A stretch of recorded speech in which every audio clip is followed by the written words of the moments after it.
1년 중 밤이 가장 긴 날, 동지가 다가옵니다. 옛 스님들께서 자주 하신 말씀이 있습니다. 동지를 그냥 넘기면 새해를 빈손으로 맞이하는 것과 같다. 왜 그런 말씀을 하셨을까요? 자식과 집안을 위한 기도를 하고는 있지만 아무 날에 하면 마음에서 끝나는 경우가 많습니다. 하지만 동지에 올리는 기도는 다릅니다. 이날의 기도는 다음 해의 흐름으로 곧바로 이어지기 때문입니다. 동지는 단순한 날짜가 아니라 기운의 방향이 실제로 바뀌는 시기입니다. 이 시기에 어떤 기도를 올리느냐에 따라 자식과 집안의 내년 한 해 흐름이 달라집니다. 다가오는 새해를 그냥 맞이할 것인지 준비된 흐름으로 맞이할 것인지는 바로 이 동지 기도에 달려 있습니다. 오늘은 자식과 집안을 위한 동지 기도를 부처님 말씀에 따라 어떻게 올려야 하는지 함께 살펴보겠습니다. 동지가 다가오면 많은 분들이 이렇게 느낍니다. 춥고 어둡고 괜히 마음까지 가라앉는 것 같다고 말합니다. 예로부터 동지는 밤이 가장 어두운 날이라 하여 두려움의 날로 여겨지기도 했습니다.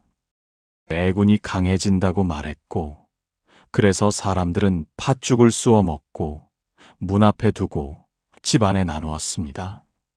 한 해 동안 쌓인 나쁜 기운을 이 시기에 한번 정리하고 싶었던 겁니다. 그런데 불교에서는 동지를 그렇게만 보지 않습니다. 불교에서는 동지를 부처님 오신 날 다음으로 중요한 절기로 봅니다. 그 이유는 분명합니다. 동지는 끝나는 날이 아니라 다시 시작되는 기준이 되는 날이기 때문입니다. 달력으로 보면 아직 한 해가 남아있는 것 같지만 자연은 이미 다른 방향으로 움직이기 시작합니다.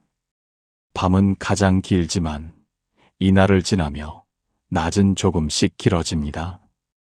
가장 어두운 날이 지나야 빛이 다시 자라기 시작하는 겁니다. 그래서 옛 스님들은 이렇게 말씀하셨습니다. 동지를 지나야 비로소 새해가 열린다. 불교에서 말하는 새해는 숫자가 바뀌는 날이 아닙니다. 기운의 방향이 바뀌는 날, 그때가 진짜 시작입니다. 어떤 분은 동지가 다가오면 늘 같은 말을 하셨습니다. 올해는 너무 힘들었어요. 일도 많았고요. 내년에는 조금만 더 밝았으면 좋겠어요. 크게 바라는 것도 아니었습니다. 대단한 소원도 아니었습니다. 그저 지금보다 조금 덜 무겁기를 바라는 마음. 동지에 기도하는 마음이 바로 이런 마음입니다. 그제야 알게 되었습니다. 사람들이 동지에 기도를 올리는 이유는 무언가를 더 얻기 위해서가 아니라 이 무게를 그대로 새해로 가져가고 싶지 않아서라는 거요. 그래서 동지에 올리는 기도는 아무 날의 기도와 다릅니다. 이 날의 기도는 올해를 붙잡는 기도가 아니라 내년을 맞이하는 기도입니다. 한 해 동안 쌓인 업을 씻고 흐트러진 마음을 가라앉히고 다시 방향을 잡는 기도입니다. 특히 부모가 자식을 생각하며 올리는 기도는 이날 더 깊이 닿습니다. 부모의 말과 마음, 그동안 쌓아온 삶의 태도가 자식의 삶과 떼어낼 수 없기 때문입니다.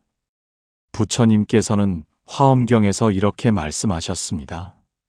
지은 업은 인연을 따라 흘러간다.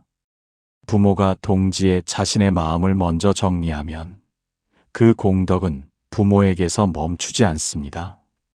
자식의 삶으로 조용히 이어집니다. 그래서 동지는 부모에게 그냥 지나칠 수 있는 날이 아닙니다. 이 날에 올리는 기도는 올해를 보내는 기도이자 내년을 여는 기도입니다. 지금부터 그 첫 번째 기도부터 차분히 따라가 보겠습니다. 동지가 다가오면 특별히 애쓰지 않아도 부모의 마음은 어느새 자식 곁에 가 있습니다. 하루를 보내다 문득 아무 이유 없이 자식 얼굴이 떠오를 때가 있습니다. 겉으로는 아무 말 안 해도 속에서는 이런 생각들이 조용히 오갑니다. 올해도 참 힘들었지. 왜 이 아이는 이렇게 자꾸 막힐까? 내가 뭘 잘못한 걸까? 그때는 걱정이라고만 여겼습니다. 사랑이니까, 부모 마음이니까 당연하다고 생각했습니다. 그제야 알게 되었습니다. 그 생각들이 오래 머무르면 그 자체가 하나의 업이 된다는 것을요. 부처님께서는 업에 대해 화엄경에서 이렇게 말씀하셨습니다. 업은 반드시 벌로 돌아오는 것이 아니라 인연의 흐름을 만든다. 부모 마음 속에서 말이 되지 못한 생각들, 겉으로 드러나지 않은 감정들은 소리 없이 자식의 길로 흘러갑니다. 그래서 동지에는 무언가를 더 비는 기도보다 먼저 씻는 기도가 필요합니다. 어떤 어머니는 동지가 가까워질수록 자꾸 말이 앞섰다고 했습니다. 왜 아직이니? 이제는 좀 달라져야 하지 않겠니? 하지 말아야지. 마음 먹어도 자식 앞에만 서면 그 말들이 먼저 나왔다고 합니다. 하루는 기도를 하려고 앉았는데 기도문보다 그동안 자식에게 했던 말들이 자꾸 마음에 걸렸다고 합니다. 그때 알았다고 합니다. 오늘 해야 하는 기도는 자식에게 더 바라기 위한 기도가 아니라 그동안 자식에게 했던 말들을 이제 내려놓는 기도라는 거요. 동지는 1년 중 밤이 가장 긴 날입니다. 불교에서는 이 가장 깊은 어둠의 시간을 정화의 기회로 봅니다. 어둠이 깊을수록 그동안 쌓였던 마음이 자연스럽게 드러나기 때문입니다. 이때 올리는 기도가 바로 자식을 위한 정화의 기도입니다. 부처님께서는 불설소재길상다라니에서 이렇게 말씀하셨습니다. 모든 장애와 재앙은 소멸되고 길상한 인연만이 머문다. 이 말씀은 밖에서 오는 재앙만을 뜻하지 않습니다. 부모가 자식을 향해 품어왔던 원망과 불안, 비교와 조급함, 말로 하지 못했던 마음의 찌꺼기까지 함께 씻어내라는 뜻입니다. 그래서 동지에 올리는 이 첫 번째 기도는 자식을 고치기 위한 기도가 아닙니다. 부모가 먼저 한 해 동안 자식에게 했던 말과 마음을 조용히 내려놓는 기도입니다. 지금 이 순간 자식을 떠올리며 마음을 고요히 합니다. 지난 한 해 동안 자식에게 했던 말 가운데 상처가 되었던 말이 있다면 이 자리에서 모두 참회합니다.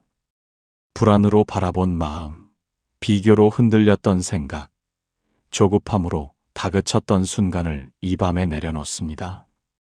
이 아이가 잘 되기를 바란다 하면서 믿지 못했던 제 마음을 먼저 씻어냅니다. 이 정화의 공덕이 부모인 저에게서 멈추지 않고 자식의 삶으로 부드럽게 이어지게 하소서. 모든 장애는 사라지고 길한 인연만 남게 하소서.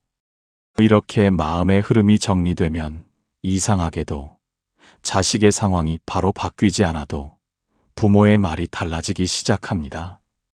말이 달라지면 표정이 달라지고 표정이 달라지면 자식이 받는 기운도 달라집니다.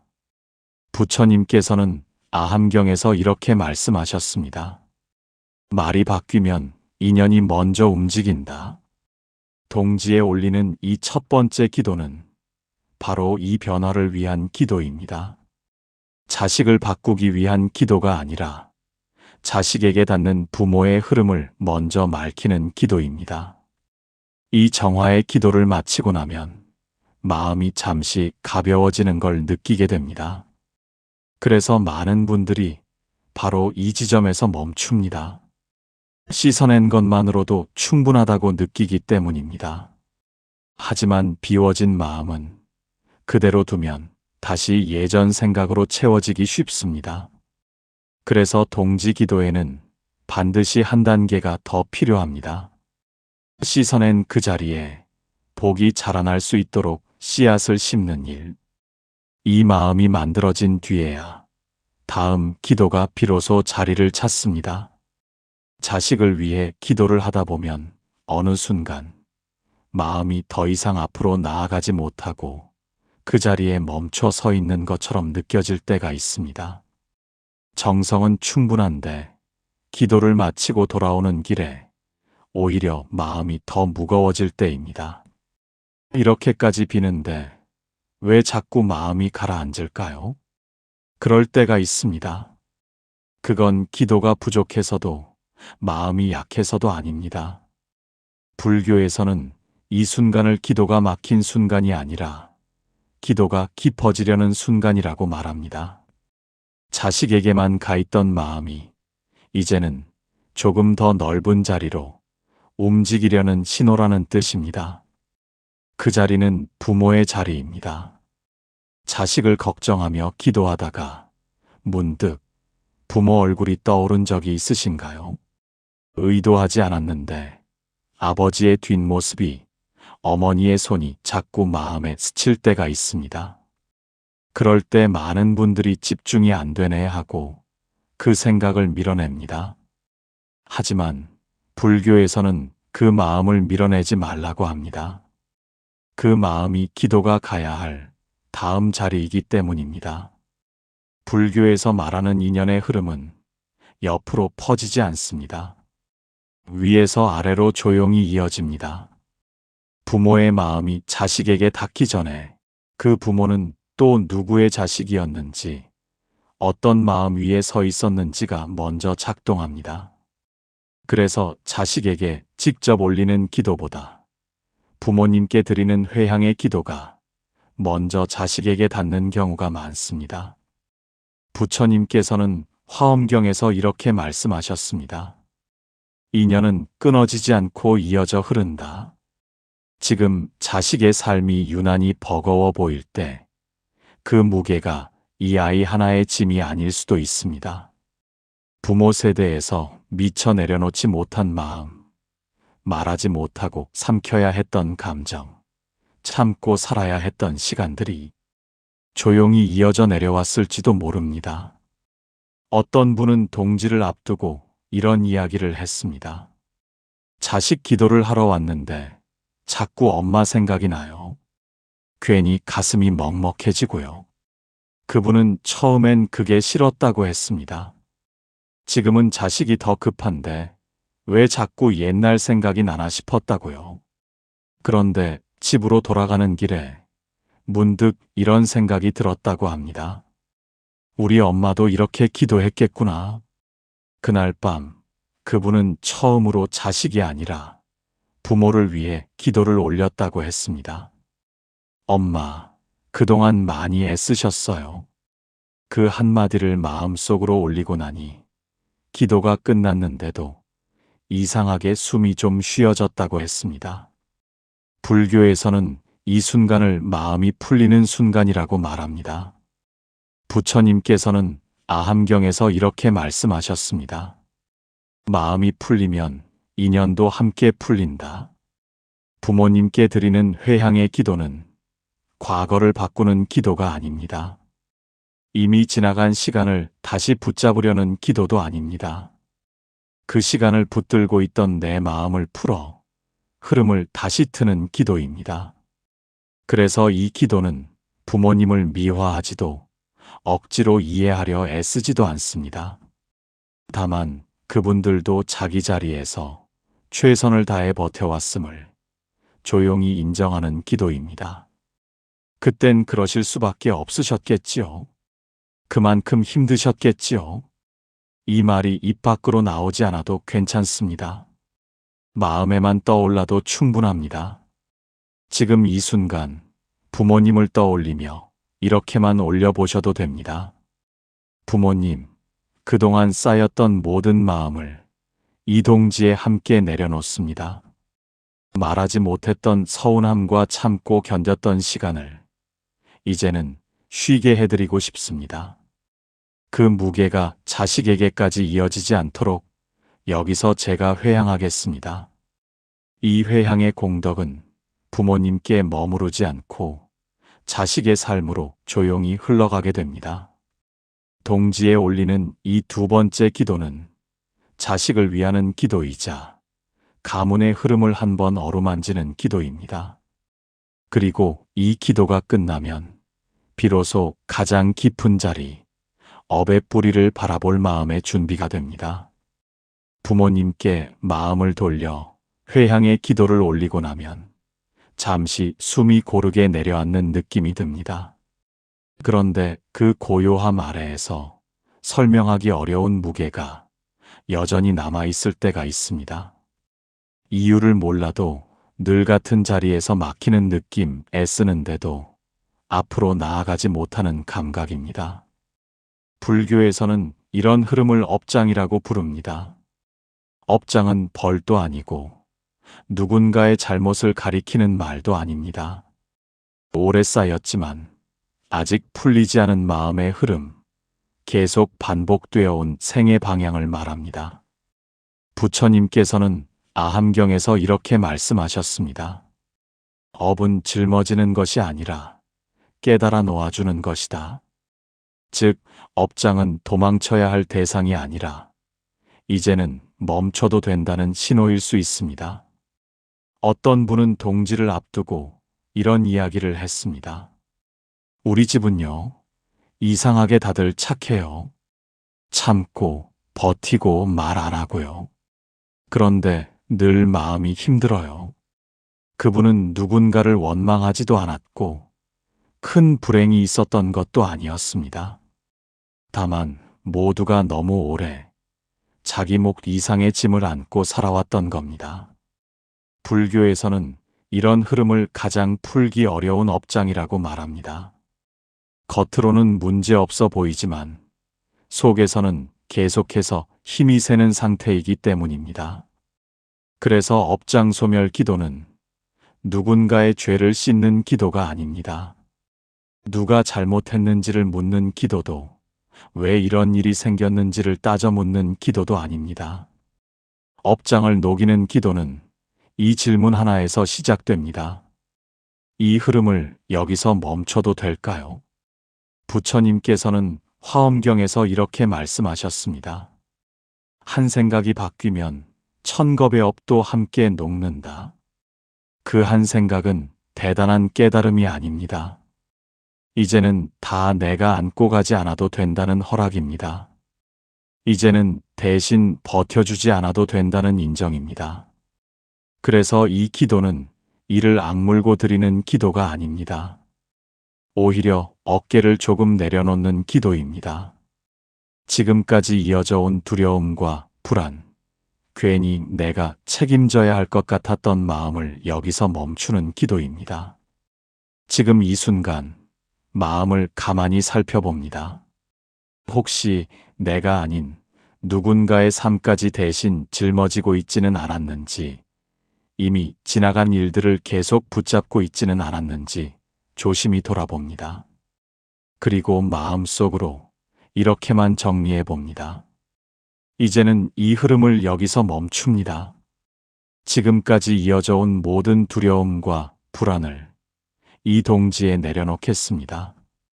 누군가의 삶을 대신 책임지려 했던 그 무거운 마음을 이제는 놓겠습니다. 각자의 인연은 각자의 몫으로 돌려보내겠습니다. 업장은 싸워서 이기는 것이 아닙니다. 이겨보겠다고 더 힘을 주는 순간 오히려 더 단단해집니다. 업장은 붙잡지 않을 때 서서히 풀리기 시작합니다. 그래서 업장 소멸 기도는 항복의 기도가 아닙니다. 체념도 아닙니다. 지금까지 너무 오래 혼자 애써왔다는 사실을 인정하는 기도입니다. 이 기도를 마치고 나면 당장 눈에 보이는 변화는 없을 수도 있습니다. 하지만 반복되던 막힘의 힘은 이미 약해지고 있습니다. 흐름이 멈추기 시작했기 때문입니다.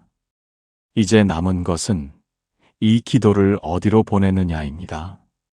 그래서 동지 기도의 마지막에는 반드시 회향이 이어져야 합니다.